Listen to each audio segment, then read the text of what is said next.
Bonjour à tous, donc dans cette vidéo je vais vous montrer une méthode de réduction d'étoiles basée sur le starless. Donc on va démarrer sur une de mes dernières images, donc qui est Abel 85, appelée aussi CBT1, et ça donc elle est en linéaire. Voici la version H-alpha de cette nébuleuse. Donc la première chose à faire, je vais vous montrer la méthode en non linéaire, mais sachez qu'on peut la faire aussi en linéaire. Donc là, je vais appliquer vite fait une petite réduction de bruit, uniquement pour que ce soit un poil plus esthétique.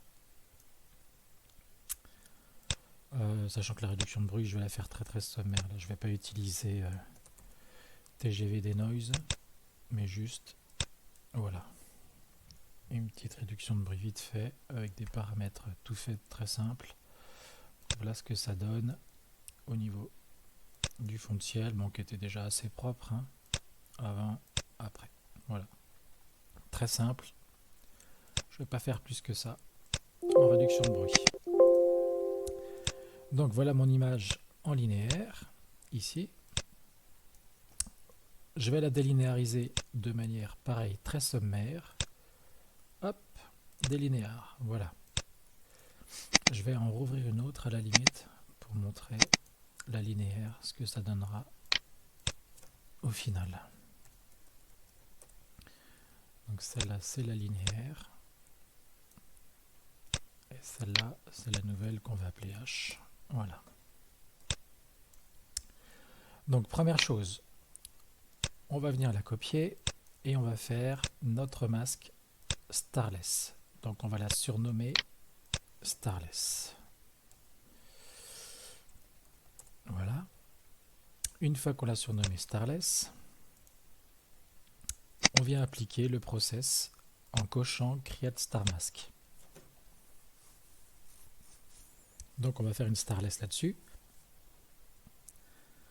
Alors pour rappel, ceux qui sont sur Windows et qui ont une carte graphique Nvidia, il y a un petit logiciel à installer qui s'appelle CUDA en fait, qui permet donc d'augmenter la vitesse de ce process parce qu'il va passer par le CPU de la carte graphique. Donc là vous voyez l'avancée, ça avance assez vite en fait pour faire la starless de cette image. Alors ça ne marche que ceux qui ont des cartes graphiques Nvidia, je crois. Donc hop, voilà le star mask parce que j'ai coché cette case là, et voilà donc la starless sur mon image H-alpha. Voilà ce que ça donne. Donc ça reste relativement propre, hein, aussi bien dans le fond de ciel, mais bon, il y a des petits artefacts dus aux nombreuses étoiles. Si je fais avant, après. Voilà. Alors, pour petite info, comment il fonctionne au niveau de StarNet, c'est qu'en fait ici, c'est pas les étoiles telles que vous les avez ici, c'est uniquement en fait les étoiles moins la valeur qu'il est venu ajouter pour pouvoir combler le trou de l'étoile. C'est-à-dire que si je veux retrouver cette image-là au niveau de ma starless avec un pixel mat, il ne faut pas que je fasse max de ma version starless et le star mask. Donc star mask, si je fais ça, là dites-vous qu'en fait il va me faire une image qui n'est pas très jolie. Regardez, ça donne ça. Au niveau des étoiles, c'est vraiment complètement moche. On voit qu'elles sont passées. En fait, l'expression de StarNet, c'est tout simplement le starless. Alors je vais utiliser ça, ce sera plus rapide. Plus le star mask. Et là, vous pourrez retrouver en fait, voilà, la correspondance avec votre ancienne image. Ok, ça c'était au passage, hein. Donc, voilà ma starless. Et voilà le star mask de la starless avec toutes les étoiles. Alors je vais le garder en réserve, je vais faire une copie et je vais le ranger. Cette copie, ce star clone, je vais le binariser. Je ne sais pas si ça se dit, mais on va le dire. donc le rang binaire, c'est-à-dire avec 0 ou 1. Et donc vous allez le descendre environ à 0,20. C'est une valeur qui marche plutôt pas mal pour beaucoup de choses. Alors en fait, cette valeur, comment vous la choisissez? Quand vous l'appliquez, il faut qu'on puisse voir aussi les petites étoiles. Si je mets une valeur trop élevée, en fait, ça ne va pas prendre en compte les petites étoiles. Vous voyez là, il y a beaucoup d'étoiles qui ont disparu par rapport à avant. Par exemple, toute cette petite série de chapelets ici, là, elle n'existe plus. Donc en fait, il faut descendre de façon à ce que vous arriviez à prendre quand même pas mal d'étoiles. Bon, on voit que le chapelet a disparu aussi, là, remarquez. Bref. Mais de façon quand même à prendre le maximum de petites étoiles. Voilà. Donc voilà mon masque binaire, c'est-à-dire que là les valeurs, elles ont 0. Les valeurs de K ici que vous voyez, elles vont avoir 0 ou 1. Ce masque-là, on vient faire une petite dilatation juste à une itération et vous pouvez mettre 0,8 au niveau du montant. Qu'est-ce qui va se passer? Donc là, au niveau de ce masque-là, on va avoir 1 comme valeur ici, multiplié par 0,8, 0,8 ici comme valeur, et le reste toujours à 0. Une fois que vous avez ça, vous faites une petite convolution pour adoucir le tout, et voilà le masque que ça donne. Donc voilà au niveau du masque d'étoiles. Alors pourquoi il y en a énormément? Tout simplement parce que quand vous regardez ici, c'est une région qui est vraiment très très riche en étoiles. C'est pour ça que faire ressortir la nébuleuse sous cette région-là, ça reste assez compliqué. La nébuleuse, on voit bien qu'elle ressort ici, mais le but, c'est d'essayer d'affiner un petit peu ces étoiles. Une fois que vous avez créé votre Star Mask clone, vous avez votre version H ici qui est non linéaire, je précise.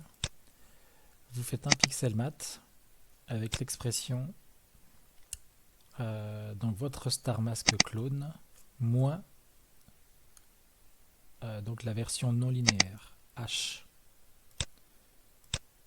Et là, voilà, vous obtenez ce masque-là. Alors ce masque-là, qu'est-ce qui va se passer? Quand vous regardez bien, vous allez avoir le petit rond extérieur, donc qui était composé ici par exemple à ce niveau-là. Ça, c'est la même chose que ça. Moins, en fait, les étoiles qui étaient présentes ici sur cette carte, avec un petit peu de signal aussi en moins. Donc voilà ce que ça va donner un petit peu partout. Vous voyez? Des petits trous à l'intérieur de la nébuleuse. Du masque, pardon. Ça va être le masque final. Vous pouvez l'appeler masque. On vient reprendre ma version non linéaire, là. Mon masque. J'applique le masque ici. Donc je vais vous montrer ce que ça donne. CTRL K. Voilà le masque sur quoi il va agir. C'est-à-dire qu'en fait, tout ce qui est rouge, il ne va pas agir dessus. Il va agir uniquement sur le pourtour qu'il y a ici.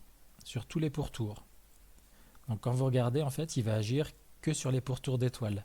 L'avantage de cette technique, en fait, c'est que ça va garder un cœur toujours bien lumineux. Vous n'allez pas perdre au niveau de la dynamique de l'étoile. Voilà. Et donc là, rebelote pixel mat. Vous allez chercher votre version Starless. Il faut bien ici penser à cocher Replace Target Image. Et vous venez l'appliquer sur l'image. Et voilà ce que ça donne. Avant, après. Je vais vous montrer sur une autre zone. Par exemple ici. Avant, après. Donc vous voyez, dès que c'est des trop petites étoiles, si on ne les a pas prises dans le masque, elles n'ont pas bougé. Là, on les a prises un petit peu, elles bougent. Alors, cette technique-là est top. Par contre, je vais vous mettre en garde sur 2-3 choses, notamment en fonction des étoiles qui ont des gros halos. Alors, je vais vous prendre cette étoile-là. Avant, après. voyez, il y a un cercle noir qui commence à se dessiner. Donc, soyez vigilants par rapport à ça. Les étoiles qui ont des forts halos, je vous conseille quand même d'essayer d'atténuer ou de corriger le halo juste avant. Vous aurez un bien meilleur résultat. Voilà ce que ça donne avant et après.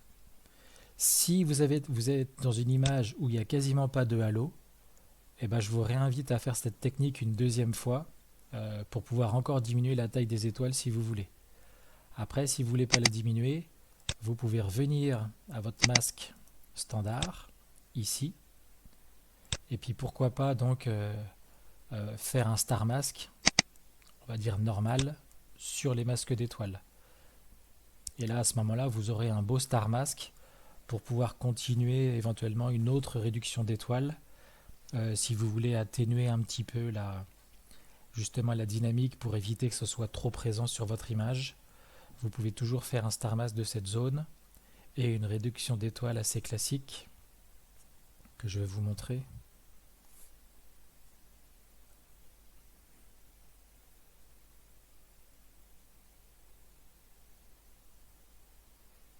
Voilà. Alors le star mask, moi je le trouve vraiment pas joli. Il est même moche. Donc je ne vais pas le prendre. À ce moment-là, je vais dupliquer ici. Et ce qu'on va faire, c'est qu'on va juste venir augmenter un petit peu. Voilà, les étoiles. Tac.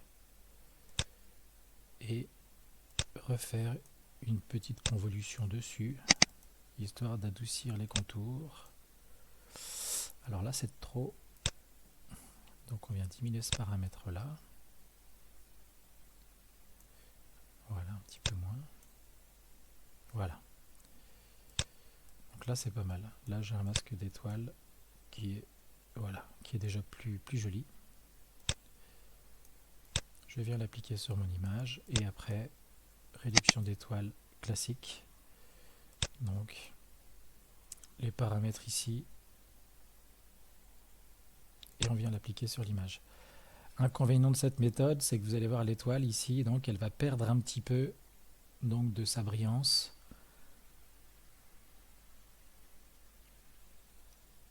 Voilà. On voit bien avant, après. Donc, vous voyez, on est passé, je vais retirer les masques, avec deux star masks,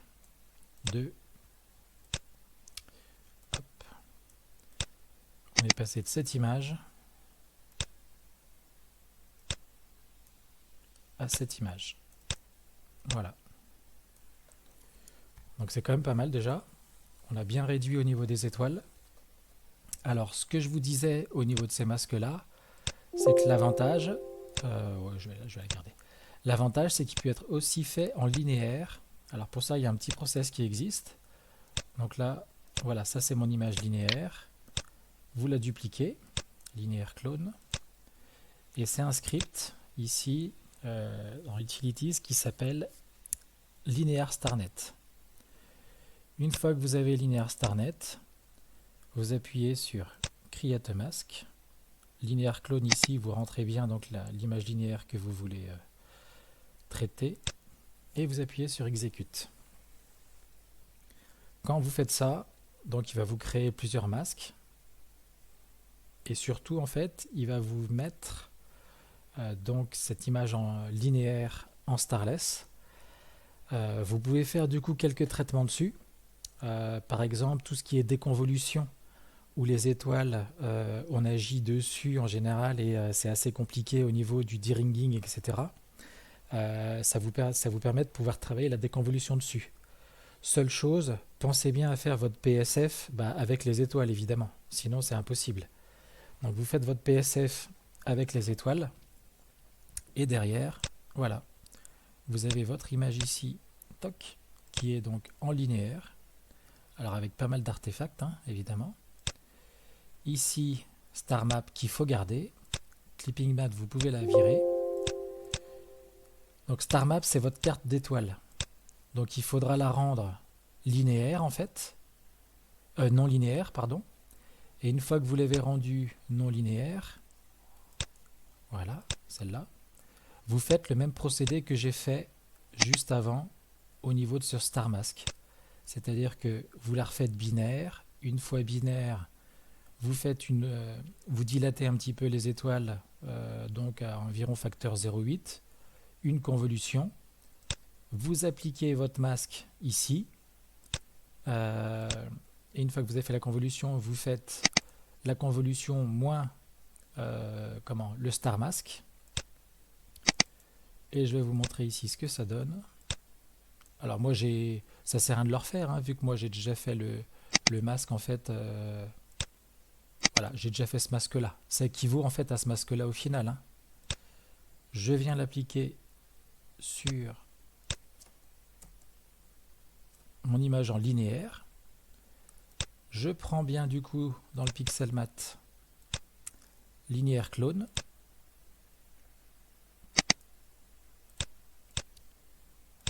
Remplace l'image cible et je viens l'appliquer.